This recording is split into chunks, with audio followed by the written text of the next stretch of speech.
کرنتھیوں کے نام پولس رسول کا پہلا خط 15واں باب مسیح کا مردوں میں سے جی اٹھنا۔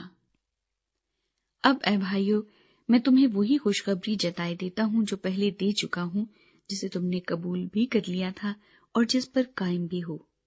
اسی کے وسیلے سے تم کو نجات بھی ملتی ہے، بشرطے کہ وہ خوشخبری جو میں نے تمہیں دی تھی یاد رکھتے ہو، ورنہ تمہارا ایمان لانا بے فائدہ ہوا۔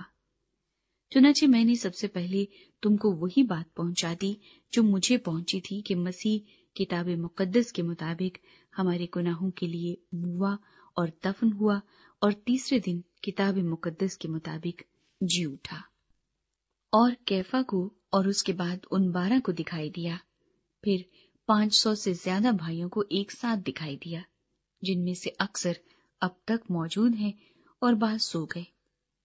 پھر یعقوب کو دکھائی دیا، پھر سب رسولوں کو، اور سب سے پیچھے مجھ کو جو گویا ادھورے دنوں کی پیدائش ہوں دکھائی دیا، کیونکہ میں رسولوں میں سب سے چھوٹا ہوں، بلکہ رسول کہلانے کے لائق نہیں، اس لیے کہ میں نے خدا کی کلیسیا کو ستایا تھا، لیکن جو کچھ ہوں خدا کے فضل سے ہوں، اور اس کا فضل جو مجھ پر ہوا وہ بے فائدہ نہیں ہوا، بلکہ میں نے ان سب سے زیادہ محنت کی، اور یہ میری طرف سے نہیں ہوئی بلکہ خدا کے فضل سے جو مجھ پر تھا۔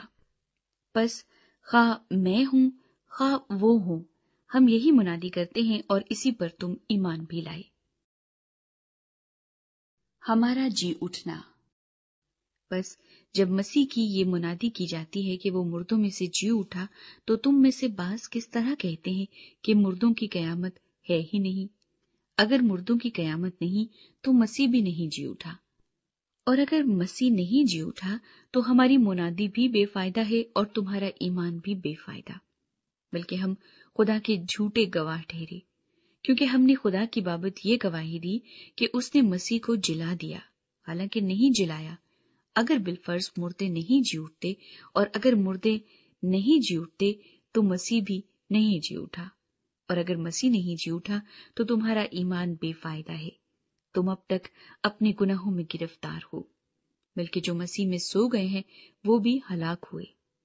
اگر ہم صرف اسی زندگی میں مسیح میں امید رکھتے ہیں تو سب آدمیوں سے زیادہ بد نصیب ہیں، لیکن فی الواقع مسیح مردوں میں سے جی اٹھا ہے، اور جو سو گئے ہیں ان میں پہلا پھل ہوا، کیونکہ جب آدمی کے سبب سے موت آئی تو آدمی ہی کے سبب سے مردوں کی قیامت بھی آئی، اور جیسے آدم میں سب مرتے ہیں ویسے ہی مسیح میں سب زندہ کیے جائیں گے، لیکن ہر ایک اپنی اپنی باری سے۔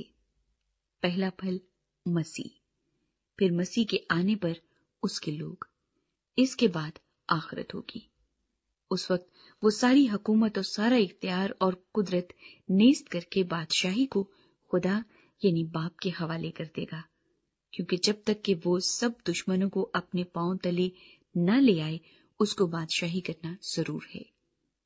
سب سے پچھلا دشمن جو نیست کیا جائے گا وہ موت ہے، کیونکہ خدا نے سب کچھ اس کے پاؤں تلے کر دیا ہے، مگر جب وہ فرماتا ہے کہ سب کچھ اس کے تابع کر دیا گیا تو ظاہر ہے کہ جس نے سب کچھ اس کے تابع کر دیا وہ الگ رہا، اور جب سب کچھ اس کے تابع ہو جائے گا تو بیٹا خود اس کے تابع ہو جائے گا، جس نے سب چیزیں اس کے تابع کر دیں تاکہ سب میں خدا ہی سب کچھ ہو۔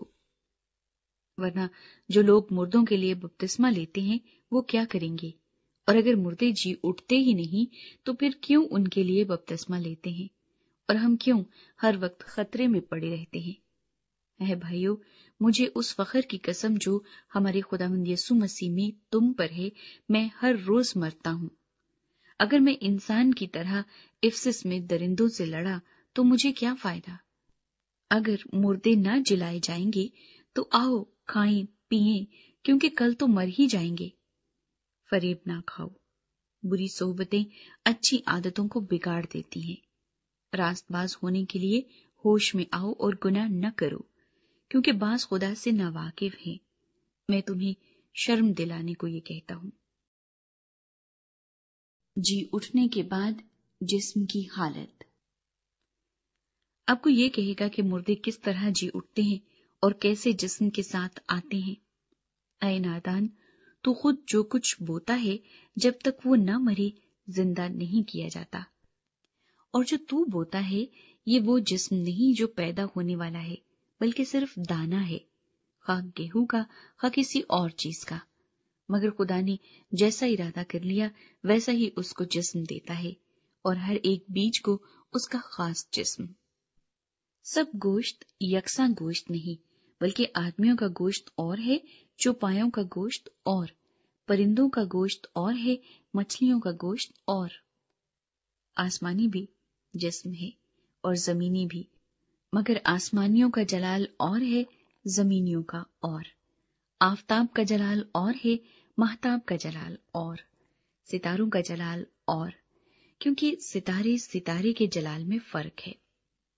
مردوں کی قیامت بھی ایسی ہی ہے، جسم فنا کی حالت میں بویا جاتا ہے اور بقا کی حالت میں جی اٹھتا ہے، بے حرمتی کی حالت میں بویا جاتا ہے اور جلال کی حالت میں جی اٹھتا ہے، کمزوری کی حالت میں بویا جاتا ہے اور قوت کی حالت میں جی اٹھتا ہے۔ نفسانی جسم بویا جاتا ہے اور روحانی جسم جی اٹھتا ہے۔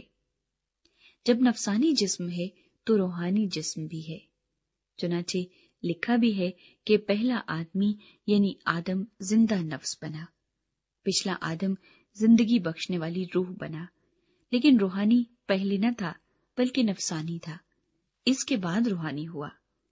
پہلا آدمی زمین سے یعنی خاکی تھا، دوسرا آدمی آسمانی ہے۔ جیسا وہ خاکی تھا ویسے ہی اور خاکی بھی ہیں، اور جیسا وہ آسمانی ہے ویسے ہی اور آسمانی بھی ہیں، اور جس طرح ہم اس خاکی کی صورت پر ہوئے اسی طرح اس آسمانی کی صورت پر بھی ہوں گے۔ اے بھائیو، میرا مطلب یہ ہے کہ گوشت اور خون خدا کی بادشاہی کے وارث نہیں ہو سکتے، اور نہ فنا بقا کی وارث ہو سکتی ہے۔ دیکھو، میں تم سے بھید کی بات کہتا ہوں، ہم سب تو نہیں سوئیں گے مگر سب بدل جائیں گے، اور یہ ایک دم میں، ایک پل میں، پچھلا نرسنگا پھونکتے ہی ہوگا، کیونکہ نرسنگا پھونکا جائے گا اور مردے غیر پانی حالت میں اٹھیں گے اور ہم بدل جائیں گے، کیونکہ ضرور ہے کہ یہ فانی جسم بقا کا جامہ پہنے اور یہ مرنے والا جسم حیات ابدی کا جامہ پہنے۔ اور جب یہ فانی جسم بقا کا جامہ پہن چکے گا اور یہ مرنے والا جسم حیات ابدی کا جامہ پہن چکے گا تو وہ قول پورا ہوگا جو لکھا ہے کہ موت فتح کا لقمہ ہو گئی۔ اے موت، تیری فتح کہاں رہی؟ اے موت، تیرا ڈنک کہاں رہا؟ موت کا ڈنک گناہ ہے اور گناہ کا زور شریعت ہے، مگر خدا کا شکر ہے جو ہمارے خداوند یسوع مسیح کے وسیلے سے ہم کو فتح بخشتا ہے۔ بس اے میرے عزیز بھائیو، ثابت قدم اور قائم رہو، اور خداوند کے کام میں ہمیشہ افزائش کرتے رہو، کیونکہ یہ جانتے ہو کہ تمہاری محنت خداوند میں